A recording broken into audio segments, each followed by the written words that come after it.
कुमार, आइए डालते हैं आज के देश विदेश की खबरों पर एक नज़र और ताज़ा खबरों के लिए आप जुड़े रहिए।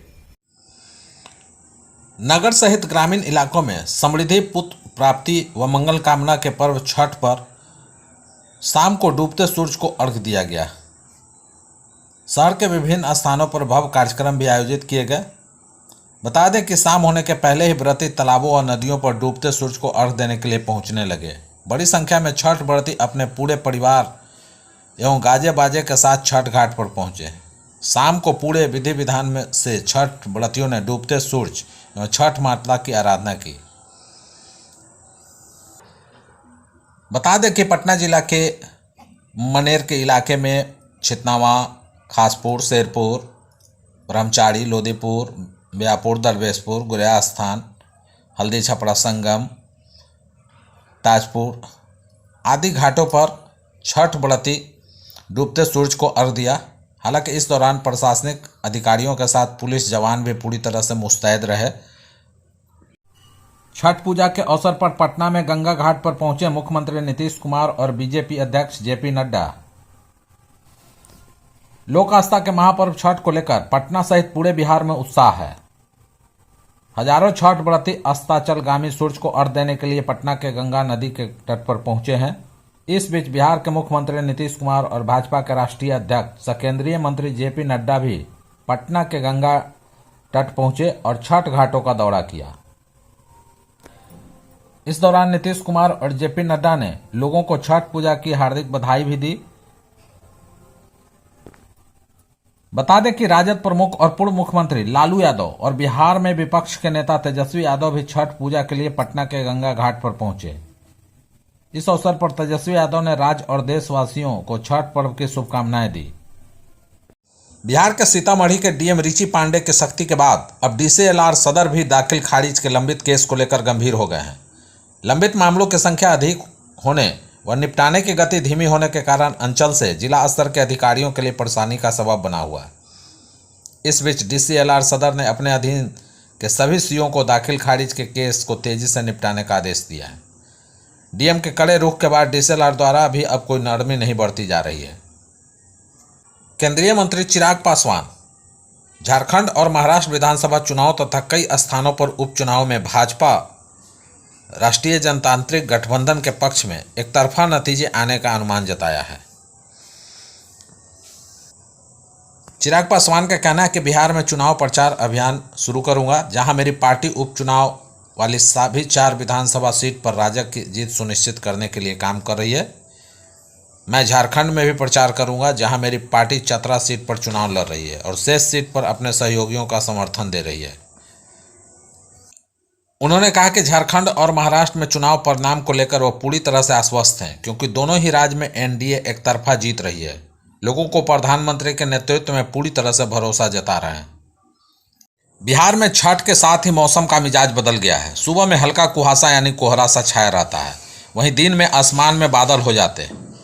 शाम को हल्की ठंड होने लगती है। हालांकि 7 अक्टूबर को बिहार में मौसम साफ रहने का पूर्वानुमान है, लेकिन उत्तरी बिहार में सुबह के समय हल्का कोहरा छा सकता है। मौसम विभाग के माने तो अगले 5 दिनों तक तापमान में कोई खास बदलाव नहीं होगा। छठ पर्व के दौरान पटना सहित पूरे बिहार में शुष्क मौसम बना रहेगा। हालांकि उत्तरी बिहार के कुछ इलाकों में सुबह के समय हल्का कोहरा और धुंध देखने को मिल सकती है। बिहार में पोस्टर पॉलिटिक्स। देश के 2 राज्यों में चुनाव है। इस चुनावी माहौल में एक नारा खूब चल रहा है, जिसे भारतीय जनता पार्टी ने दिया है। भाजपा ने नारा दिया है, बंटोगे तो कटोगे। वहीं बीजेपी के इस नारे के जवाब में अलग अलग पार्टियां भी अपना नारा दे रही है। इस बीच बिहार के राष्ट्रीय जनता दल के दफ्तर के बाहर एक पोस्टर लगा हुआ मिला है, जिस पर लिखा हुआ है, जुड़े के बाद जीते के बाद। साथ ही पोस्टर पर तेजस्वी यादव को बिहार का अगला सीएम बनाने की बात कही गई है। यह पोस्टर राजद दफ्तर के गेट नंबर 2 के पास लगा हुआ है। पोस्टर में लिखा गया है, 2025 में नियुक्ति मैन तेजस्वी के मुख्यमंत्री बनावे के बाद।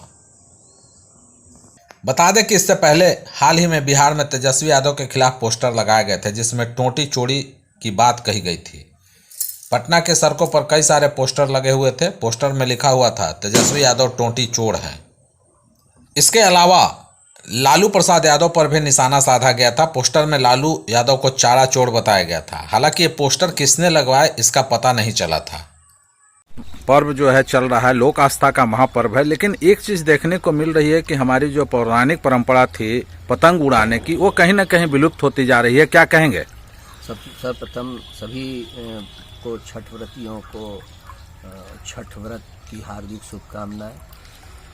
देखिए, सबसे दुखद है ये जो मोबाइल आया है ना घर घर, ये मोबाइल हमारे व्रत को भी निगल रहा है। पहले एक समय था जब छठ व्रत के समय पूरा आसमान पतंगों से पटा रहता था।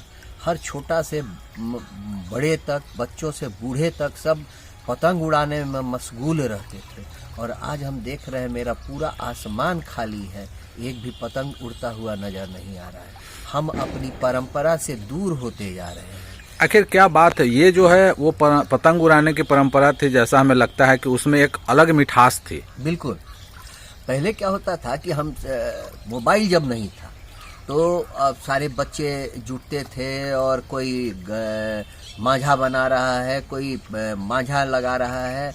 और सारे छठ एक ऐसा व्रत है ना कि मतलब सभी तरह की मैनेजमेंट का मैसेज देता है जनता को। जनता के बीच में उसके मैनेजमेंट का मैसेज जाता है। जैसे पतंग मांझा बनाना, वो एक ग्रुप मैनेजमेंट का काम था, पूरा ग्रुप उस काम को करता है। हालांकि पतंग जब कटती थी तो लोगों के जेहन में यह आती थी, कहीं भाव यह नहीं आता था, उनसे ये लगता था कि हम इनसे और अच्छा करें। ये कहीं ना कहीं आपसी भाईचारा। और यहाँ भी पतंग उड़ाने में भी एक संदेश था कि अगर किसी का पतंग कटा तो जिसका कटा वो ये सोचता कि अब मैं इससे भी बढ़िया मांझा बनाऊंगा और इससे भी बढ़िया, मतलब अब अगली बार मेरी पतंग नहीं कटेगी, मैं दूसरे का पतंग काटूंगा। तो क्या है कि एक प्रतिद्वंदिता। तो आप क्या संदेश देना चाहते हैं कि जो है विलुप्त हो रही है परंपरा? मैं नई उम्र के नौजवानों से, बच्चों से ये कहूंगा कि अपनी परंपरा को खत्म मत होने दो। आप लोग पतंग उड़ाओ, पटाखा छोड़ो, जो भी मतलब जो हमारी पुरानी परंपरा रही है उस पुरानी परंपरा को आप लेकर चलिए। नई परंपरा को भी आप अपने मोबाइल को भी यूज कीजिए, लेकिन साथ साथ छठ के समय आसमान में पतंग को भी उड़ाइए। चलिए, क्या शुभ नाम हो?